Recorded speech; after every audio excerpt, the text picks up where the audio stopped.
here from the Blue Envelope channel. So I saw over on the JW Thoughts channel, they had a video recently about whether apostates are influencing the religion of Jehovah's Witnesses. And that kind of got me thinking the point when I noticed that ex-witnesses seem to be influencing the actual religion of Jehovah's Witnesses. And that was Jeff Winder's talk at the 2023 annual meeting, specifically this part of it. The annual meeting has been an occasion where clarified understanding of Bible truths, a new light, has been announced and explained. Will there be new light today? How exactly does Jehovah reveal clarified understanding of the Scriptures, new light, in modern times? So yeah, he's using the term new light, and that term is one you'll hear constantly on the XJW subreddit. Sometimes you'll even see it stylized, new light, all one word, like it's a brand name. So super common over there, but I've always been careful never to use that term in my videos and whatnot, because for me, that is a term ex-witnesses use, but it was never a term that I knew of as the religion of Jehovah's Witnesses using to refer to new understandings. Now, yeah, you definitely hear a ton about Proverbs 4:18 and the light getting brighter, but that actual term, new light, being released is never something that I was familiar with growing up.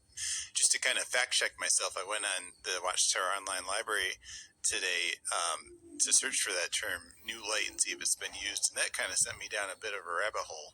And I was kind of surprised to find it's actually wrong to say that the religion has never used the term new light.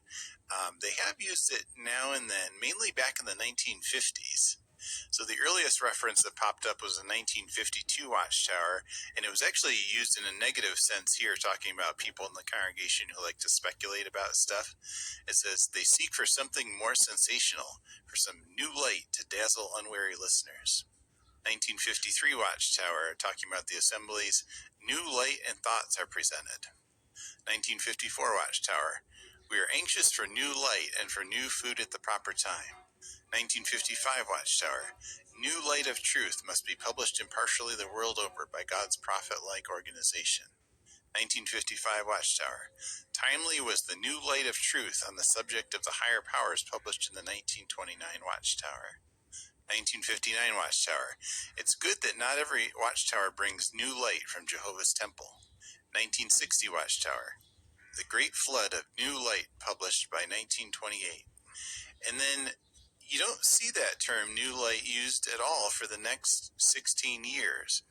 It pops up in the 1976 yearbook. In 1935, the brothers in all countries were thrilled at the new light on the subject of the great crowd of Revelation 7.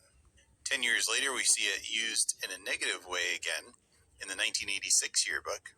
The apostates in The Hague called by the faithful brothers the new light because one of the apostates asserted that they received their light directly from heaven, were active in corrupting the faith of others. Then in 1988, governing body member Albert Schroeder used the term in his life story. This 1935 new light on the great multitude led to steps of reorganization in 1936. And then we see it used one more time in a 95 Watchtower.